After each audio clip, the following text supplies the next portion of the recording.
Katakanlah keselamatanmu dengan takut dan gentar. Kamu paham nggak kata atau kalimat takut dan gentar? Takut dan gentar itu artinya kami tetap hati-hati dan waspada, Rizal. Kamu mau lari kemana lagi? Bukan begitu maksud aku. Aku bertanya, Joseph. Aku nggak akan menghujat. Aku bertanya, kalau memang nggak suka-suka, coba tunjukkan. Seperti kalian itu beribadah seperti apa? Coba. Kami Apa beribadah. makna ibadah Pakai kalian? dalil ya. Pakai Itu. dalil ya. Saya pakai dalil ya. Kami beribadah seperti apa ya? Oke, kita baca dalam Kisah Para Rasul 2 ayat 44 sampai ayat 46 sampai 47. Perhatikan cara ibadah kami. Ya, cara ibadah kami dari semenjak mula-mula.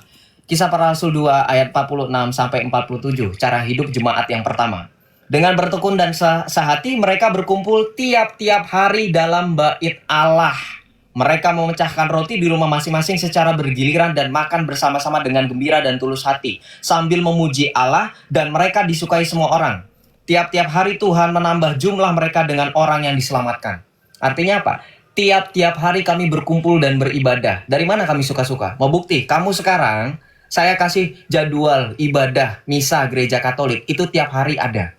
Dari Senin sampai Minggu ada. Tadi pun atau hari ini kami tidak hanya kalian yang sholat Jumat. Kami itu ada ibadah misa Jumat pertama dalam setiap bulannya. Itu tiap hari. Misa harian ada. Jadi kami nggak cuma seminggu sekali seperti asumsi kalian. Itu berdasarkan Kisah Para Rasul 2. Ada dalilnya. Kami beribadah tiap-tiap hari di bait Allah untuk berkumpul memecah-mecah roti. Perhatikan, itulah yang dilakukan Tuhan Yesus pada saat di malam sebelum ia ditangkap, yaitu memecah-mecah roti, menetapkan perjamuan Tuhan. Itulah yang dimaksud dengan kurban yang sekali untuk selama-lamanya. Dan itu yang dilakukan oleh gereja untuk mengingat misteri kematian Yesus Kristus di kayu salib, kebangkitannya dan kenaikannya di surga, hingga kita nantikan kedatangan yang kedua kalinya. Begitu Rizal. Jadi tidak ada istilahnya kami asal-asalan. Apalagi kalau kamu ngomong sama saya. Kami punya otoritas. Gereja Katolik itu punya otoritas. Arti? Bang Joseph. Ya baiklah, tapi nggak ada jelas aturan ibadah. Tapi aku terima, ya. Oh sekarang saya tanya balik. Memangnya di Islam ada aturan ibadah? Memecah. Saya sudah angkat tangan. Kalau kamu nggak terima silahkan. Tapi saya tanya balik boleh. Di mana ada Islam dalam Al-Quran?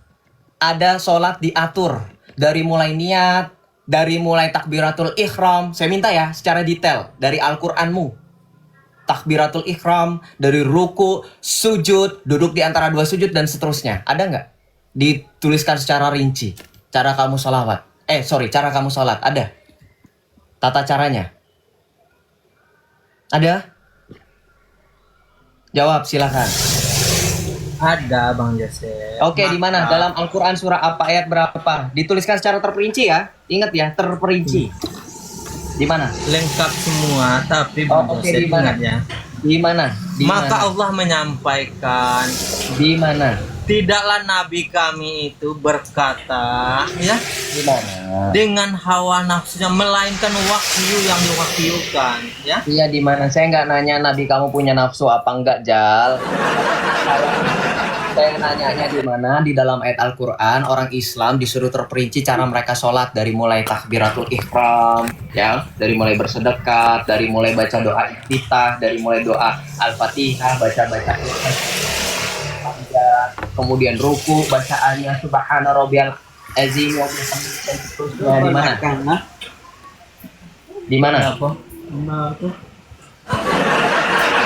Gimana, Jal? Bang Joseph, sebenarnya tujuan saya ke sini begini Bang Joseph. Kalian kan sudah ditebus dalil hukum.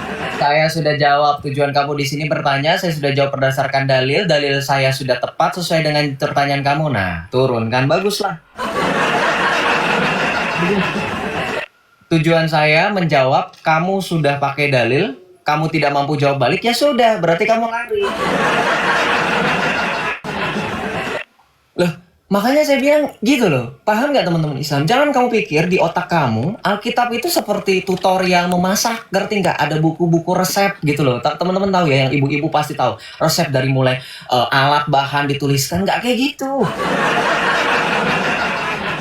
Kenapa Islam itu sulit memahami cara bagaimana kitab suci diwahyukan ya? Ya Faruk mana Faruk? Belum